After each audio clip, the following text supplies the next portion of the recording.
지도 한 장 보여주세요. 그림이 좀 작은데요. 사도 바울이요. 제일 위에 빌립보라고 돼 있죠. 바울이 빌립보에서 교회를 세우고 그리고 데살로니가로 가서 복음을 전했습니다.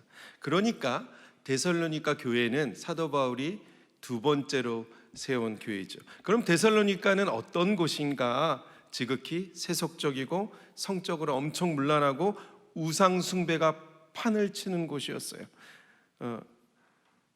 로마의 여러 신들을 섬겼는데 좀 특이한 것은 로마의 황제가 있잖아요. 로마 황제를 그 신처럼 숭배했습니다. 여러분, 로마 황제가 가만히 보니까 이 데살로니가에 있는 사람들은 자기를 신처럼 떠받들고 있는 거예요. 숭배를 하는 거예요. 신 모시듯이. 기분이 좋았을까요? 그냥 그랬을까요? 기분이 얼마나 괜찮겠어요. 그래서 데살로니가는 황제의 사랑을 듬뿍 받은 상업과 교통의 중심지가 됩니다. 그런 곳에 가서 사도 바울이 복음을 전하는 거예요. 엄청 음란하고 돈밖에 모르고 여러 우상 숭배가 판을 치는 곳, 그곳에 가서 복음을 전하는데 이게 사람들이 울고불고 난리가 나는 거예요. 회개의 역사가 일어나요. 막 부흥의 역사가 일어나요. 데살로니가에 있는 사람들이 우상들을 다 버리고 예수님이 우리 왕이다 고백하는 거예요.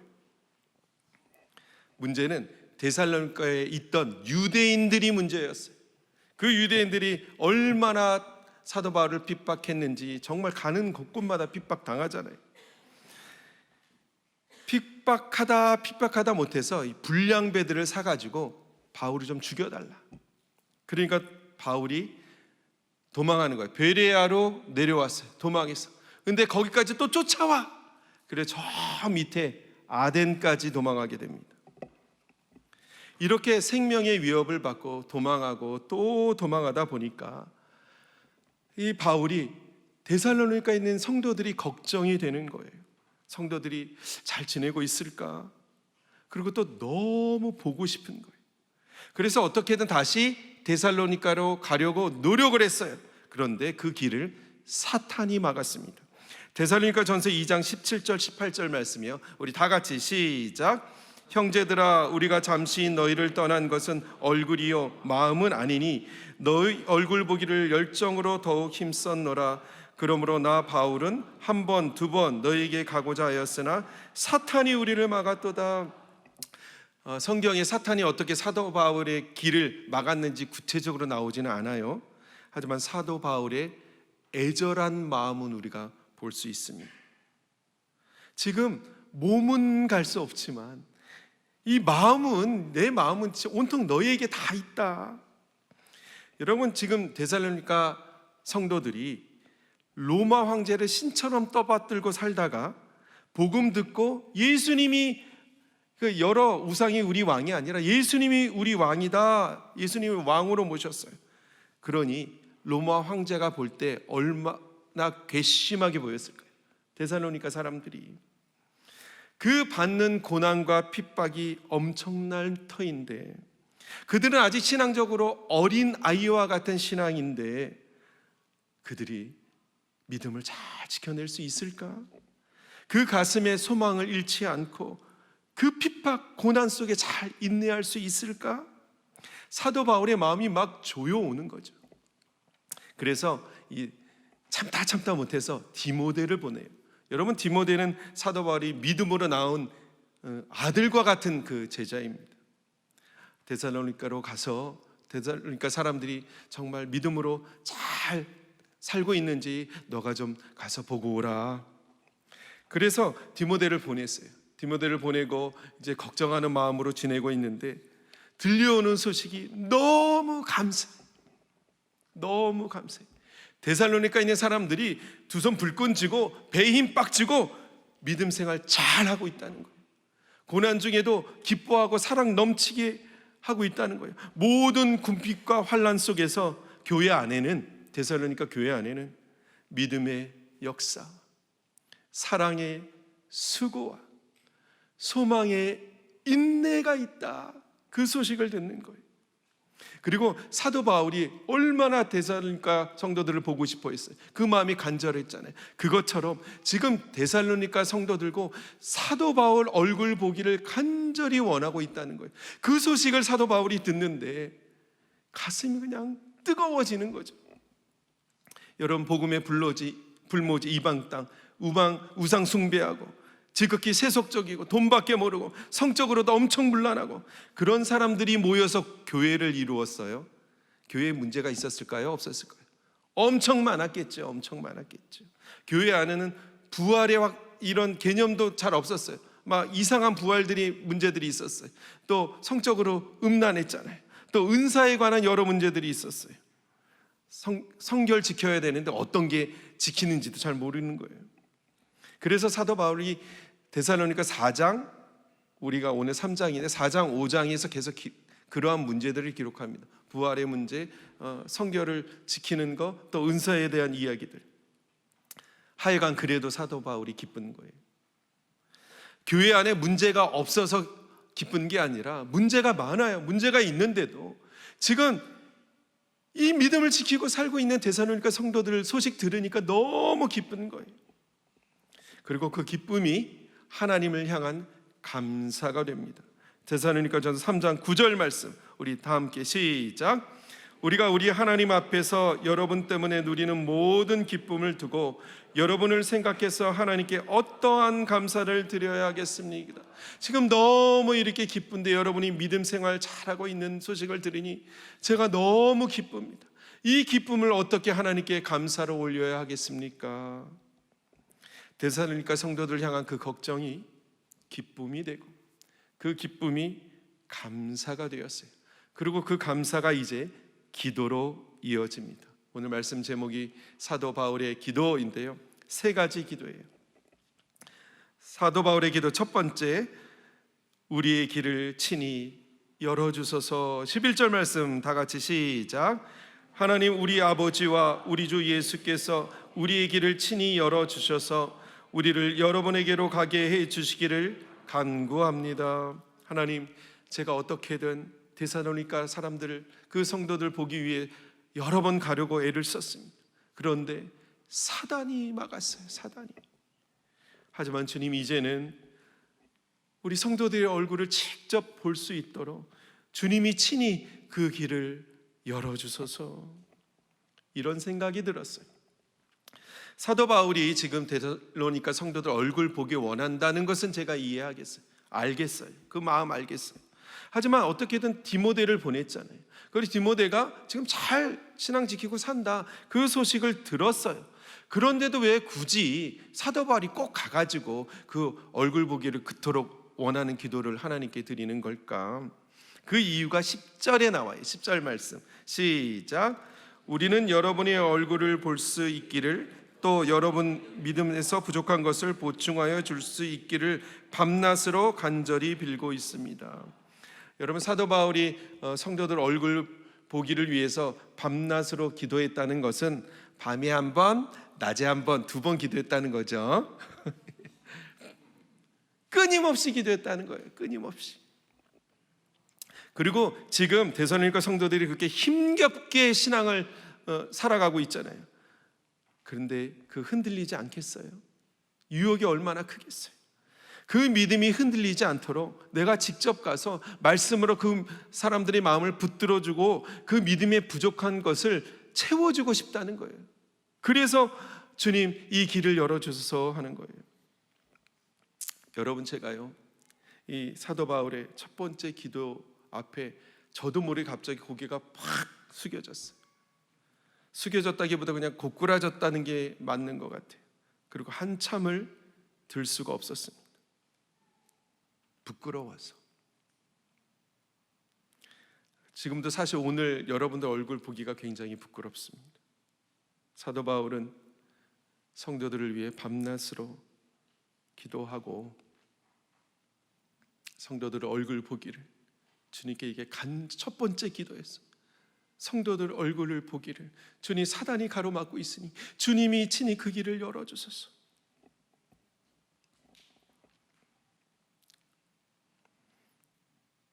사도 바울은 그렇게 속이 타들어가는데 저는 여러분이 저를 찾아와 주셨어요. 알아요. 주님 만나러 오신 거, 저 보러 온 거 아니고. 근데 주님 만나면서 저도 보러 오셨잖아요. 그런데 저는 사도 바울처럼 여러분을 위해 기도하지 않았습니다. 여러분 얼굴이가 지금 이 사태의 심각성을 잘 느끼지 못하고 계시는 것 같은데, 제가 여러분을 위해 밤낮으로 기도하지 않았다니까요. 근데 원천 사랑교회 목사라고 있으니 제가 여러분 앞에 너무 부끄럽습니다. 어떻게 할 바를 모르겠어요. 하나님 앞에 너무 부끄러워서 눈물이 납니다. 2주 전에 갈라디아서를 계속 설교하면서 여러분, 짐을 서로 나누는 것이 그리스도의 법을 성취하는 겁니다. 그 설교했어요. 서로의 짐은 고사하고, 제가 여러분의 기도의 짐도 지지 않고 있으니 제가 여러분 앞에, 하나님 앞에 너무 부끄럽습니다. 여러분, 우리가 서로 기도하는 공동체면 좋겠습니다. 한 주간을 살다가 교회에 오면 한 주간 어떻게 잘 지내셨냐, 어디 아픈 곳은 없냐고, 혹시 어려운 일은 없냐고, 내가 당신을 위해 기도하고 있다, 내가 당신 위해 기도하고 있다. 그런데 혹시 내가 뭐 도와줄 일 없을까? 관심 가져주고, 또 이야기 들어주고, 안아주고, 위로하고, 싸매주고, 격려하고, 응원하고, 축복하고, 또 주중에는 전화, 문자, 카톡 막 이런 거 하고, 그게 사랑이에요.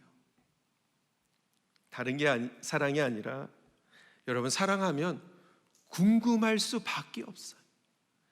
사도 바울이 너무 성도들 궁금하니까, 자기는 못 가니까 디모데 보내는 거잖아요. 궁금하니까, 사랑하니까. 사랑하면 사도 바울처럼 보고 싶어 죽겠는 거예요.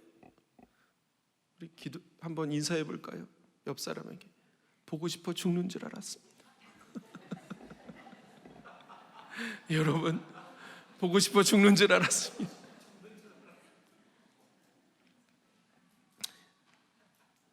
여러분, 사랑하면 짐도 나누고 기도도 나누는 거예요. 그게 사랑이에요. 궁금한 거예요. 여러분의 가정과 여러분의 포도원이, 또 주사랑 포도원이, 여러분 그 포도원이, 또 우리 원천 사랑 교회 공동체가 그리 되기를 축복합니다. 사도 바울의 기도 두 번째, 우리 안에 사랑이 넘쳐나게 하소서. 12절 말씀 시작. 또 우리가 여러분을 사랑하는 것과 같이 주께서 여러분끼리 서로 나누는 사랑과 모든 사람에게 베푸는 여러분의 사랑을 풍성하게 하고 넘치게 해주시기를 빕니다. 우리가 여러분을 사랑한 것 같이 여러분끼리 서로 사랑하라. 이거 어디서 많이 들은 이야기 아닙니까? 누가 이 이야기 하셨죠? 주님이 하셨죠. 서로 사랑하라. 내가 너희를 사랑한 것 같이 너희도 서로 사랑하라. 여러분, 주님이 우리를 어떻게 사랑하셨나요? 끝까지, 십자가에 죽기까지. 너는 나를 버려도 나 너 버리지 않겠다. 끝까지 사랑하셨습니다. 그 사랑을 사도 바울이 받았고, 데살로니가 성도들이 받았고, 우리가 받았어요. 그러니 사랑하는 거예요. 그 사랑을 내가 받았으니까. 근데 참 신기하죠. 뭐가 신기하냐면 사도 바울의 기도가 신기해요. 지금 데살로니가 성도들은요, 큰 고난 중에 있습니다. 교회 밖으로는 로마의 억압과 핍박이 막 어마어마했어요. 교회 안에서는 말씀드렸듯이 음란한 문제, 뭐 부활에 관한 신학적인 문제, 은사에 관한 문제들, 그 문제들이 많았어요. 그렇다면 뭘 기도해야 되겠어요? 주님, 이 고난을 빨리 끝나게 해주세요. 주님, 이 문제가 빨리 해결되게 해주세요. 그거 기도해야 되는 거 아니에요? 그런데 사도 바울이 뭐라고 기도해요? 주님, 우리 안에 사랑이 넘쳐나게 하소서. 사랑을 기도해요. 왜 그럴까? 사랑하면 고난도 견딜만 한 거예요. 사랑하면 아파도 견딜만 한 거예요. 사랑하면 무시당해도, 돈 없어도, 궁핍해도 그 가슴에 그리스도가 있는 거예요. 그리스도의 따스함이 있는 거예요. 사랑하면 내가 다른 사람보다 더 많이 수고해도 기쁨을 합니다. 여러분 직장 다니시는 분들 계시죠? 그 여러분의 직장에서 누가 제일 일 많이 합니까? 내가! 근데 누가 제일 대우 못 받습니까? 내가! 일 제일 많이 하는데 대우는 제일 못 받아. 그런데 신기하죠? 사랑하면 내가 가장 많이 더 수고해도 기쁜 거예요. 교회가 그렇잖아요. 그리고 사랑하면 문제가 문제로 보이지가 않습니다. 여러분 자녀가 문제가 많습니까? 하라는 공부는 안 하고 이거 맨날 게임만 하고, 엄마 말은 지지리로 안 듣는데 친구 말에는 목숨을 걸잖아요. 이것들이. 남편은 어떤가요? 한번 생각해 보세요. 속 터지잖아요. 환경은 어떤가요? 경제적인 문제는 어떤가요? 얼마나 답답해요. 답이 없잖아요. 답이 없어서 답답한 건지, 답답하니까 답이 없는 건지, 하여간 여러분 그때 무엇을 기도해야 하겠습니까? 하나님, 우리 자녀를 좀 고쳐주세요. 이 죄 많은 자녀들 예수님 잘 믿게 해주세요. 하나님, 이 남편이 힘든데 이 남편을 좀 고쳐주세요. 남편이 좀 정신 차리게 해주세요. 그 기도하는 게 아니라, 주님, 자녀 사랑하게 해주세요. 남편 사랑하게 해주세요. 하나님, 내 안에 시어머니 사랑하는 마음이 넘쳐나게 해주세요. 하나님, 내가 그 일을 하고 있는데 내가 하는 그 일을 사랑으로 할 수 있게 해주세요. 여러분, 사실 데살로니가 교회는요 어마어마한 칭찬받는 교회였어요. 그 전에 갈라디아 교회하고 좀 달라요. 그리고 실질적으로 사랑이 풍성한 교회였어요. 데살로니가 4장에 보면 사도 바울이 이렇게 말해요. 너희가 서로 사랑하는 것에 대해서는 내가 더 이상 너희에게 쓸 것이 없다, 그렇게 기록해요. 내가 사랑에 대해서는 너희한테 뭘 말할 필요가 없을 정도로 너희가 사랑이 풍성하다는 것이 이미 다 소문이 나 있다. 그것을 내가 안다. 그것을 내가 아는데 더욱더 사랑하라, 그 기도하는 거예요. 히브리서 10장에 보면 이런 말씀이 있습니다. 너희가 서로를 돌아보아 사랑과 선행을 서로 격려하라. 무슨 말인가? 우리 교회가 사랑 넘치는 교회가 되려면 서로를 돌아보아야 한다는 거예요. 맞죠? 서로 돌아보지 않고 어떻게 사랑할 수가 있겠습니까? 당연한 말씀이죠. 그런데 오늘 본문 12절 말씀을 가만히 보니까, 12절 말씀 한번 띄워주세요. 또 우리가 여러분을 사랑하는 것 같이 주께서 여러분끼리 서로 나누는 사랑과, 교회 안에서 나누는 사랑을 이야기하는 거죠. 모든 사람에게 베푸는 여러분의 사랑을, 모든 사람, 그러니까 교회 안의 사람이 아니라 교회 밖에 있는 사람들에게 베푸는 여러분의 사랑을 풍성하게 하고 넘치게 해주시기를 빕니다. 여러분, 우리 교회 안에 사랑이 있습니다. 우리 교회 안에 사랑이 있어요. 오죽하면 교회 이름이 사랑교회겠어요. 우리 안에 사랑이 있지만 그것을 우리가 알고 주님이 아시지만 이것보다 더 사랑하라는 이야기죠. 그리고 이 사랑이 우리 교회 안에만 머물러 있는 것이 아니라 교회 밖으로도 흘러나서 사랑으로 소문난 사랑교회가 되기를 빕니다 하는 그 기도입니다. 나의 실제의 삶에서 나의 이웃과 여러분의 일터에서 사랑이 흘러나는 거예요. 내 안에 그리스도의 사랑이 여러분의 가정에서 자녀에게로 흘러나고, 남편에게, 아내에게 흘러나고, 내 일터에서도 그 사랑이 흘러나는 거예요. 그 사랑을 흘러내는 성도가 되라는 거예요. 그 성도들이 모인 교회가 되라는 거예요. 그래서 원천 사랑교회가 이름만 사랑교회 아니고 진짜 사랑교회 되도록 사랑이 풍성하고 넘치게 해주시기를 빕니다. 사도 바울의 기도 마지막 세 번째, 우리 마음을 굳세게 하소서. 13절 말씀 시작. 그래서 주께서 여러분의 마음을 굳세게 하셔서 우리 주 예수께서 그분의 모든 성도들과 함께 오실 때에 하나님 우리 아버지 앞에서 거룩함에 흠잡힐 데가 없게 해주시기를 빕니다. 이 마음이 굳세어진다는 것을 문자적으로 해석하면 우리 마음이 흔들리지 않도록 견고하게 되다라는 거예요. 세상에 어떤 시련이 와도 유혹이 와도 날 유혹해도 내 마음이 흔들리지 않는 거예요. 휘둘리지 않는 거예요. 마음 빼앗기지 않도록 그 믿음이 견고하게 되는 거예요. 그러니 내 마음이 견고하니까 모든 시험을 이길 수 있는 거죠. 여러분, 모든 사람은 예수 믿는 사람이건 예수 믿지 않는 사람이건 모든 사람은 언젠가 그날 최후의 날 하나님 앞에 서게 될 거예요. 한 사람도 빠짐없이. 그때는요 다 드러나요. 다 드러나. 그 하나님 앞에 자신의 숨길 사람이 없어요. 다 드러날 거예요. 그때 그 가슴에 예수님이 없는 사람은 심판의 하나님을 경험하게 될 것이고, 그 가슴에 예수님 있는 사람은 하나님이 내 안에 예수 그리스도를 믿는 그 믿음을 보시고 내 안에 예수 그리스도의 그 의를 보시고 거룩함에 흠잡을 것이 없다 하신다는 거죠. 하지만 그건 우리 믿음이 견고할 때 이야기고, 우리 믿음이 바람에 날리는 믿음이라면 어떻게 되겠습니까?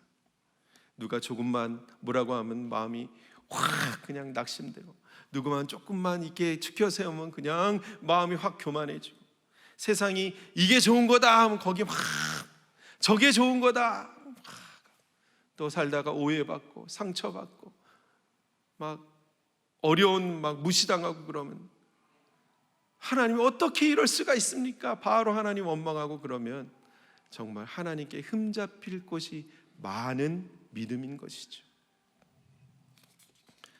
그럼 우리 마음이 어떻게 해야 견고해질 수 있을까? 여러분, 십자가를 그리면 돼요.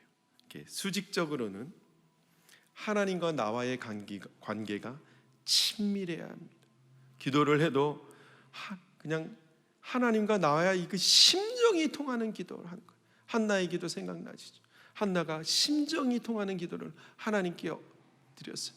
그러니까 일방적으로 이것만 달라는 기도 아니고 심정을 통하는 기도. 그래서 많은 사람들이 이야기하잖아요. 기도는 대화다. 여러분, 대화는 한 사람만 일방적으로 하는 게 아니잖아요. 기도하면 듣는 거예요. 하나님, 나에게 무엇을 말씀하시냐?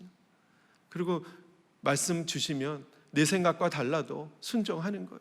내 뜻과 달라도 하나님의 이끄심에 그 말씀에 사로잡히는 거예요. 그리고 수평적으로는 성도들과 넘치는 사랑을 나누는 것입니다. 하나님과 친밀하고 성도들과 사랑이 넘쳐나면 우리 마음이 굳세어지는 거예요. 서로가 서로에게 얽혀 있어서 흔들리지 않는 거예요. 오늘 사도 바울의 기도 3가지. 첫째, 우리의 길을 친히 열어주소서. 둘째, 우리 안에 사랑이 넘쳐나게 하소서. 셋째, 우리 마음을 굳세게 하소서. 이 기도가 우리 원천사랑 공동체와 여러분의 실제의 삶에서 응답되어지시기를 주님의 이름으로 축원합니다. 기도할게요. 하나님, 원천사랑교회 지체들을 축복합니다. 무엇보다 하나님과의 관계가 친밀한 관계 되게 하옵소서. 우리 사랑교회 각 지체가 서로를 사랑하고 궁금해하고 아끼고 소중히 여기고, 정말 사랑교회가 이름만 사랑교회 아니고 진짜 사랑 넘쳐나는 사랑 공동체 되게 하옵소서. 서로의 짐을 나누고 서로의 아픔을 나누고 기도를 나누고 사랑을 나누고 그 마음들을 나누고 더욱더 사랑하는 교회 되게 하옵소서. 주님이 우리를 얼마나 사랑하셨는지, 주님이 우리를 어떻게 사랑하셨는지 그것을 늘 기억하게 하시고, 그 사랑이 나를 통하여 우리 교회 안에 가득 넘쳐나게 하시고, 그 사랑이 나를 통하여 교회 밖으로도 흘러 넘치는 사랑으로 소문난 가정, 넘치는 사랑으로 소문난 포도원, 넘치는 사랑으로 소문난 우리 사랑교회 되게 하옵소서. 주님 사랑합니다. 예수님의 이름으로 축복하고 기도합니다. 아멘. 우리 다 함께 일어나셔서 주님께 사랑한다는 고백의 찬송 올리면 좋겠습니다.